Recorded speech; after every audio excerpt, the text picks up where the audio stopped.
very short video because we're going to create our very first Python program.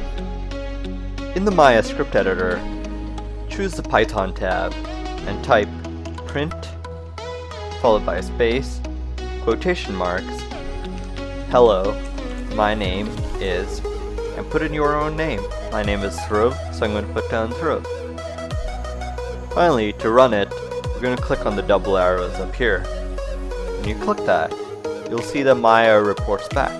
Hello, my name is Dhruv. Congratulations, you've just written your very first Python program. Continuing on from here, we're of course going to make much more advanced programs, but I figured I'd show you how simple Python can actually be.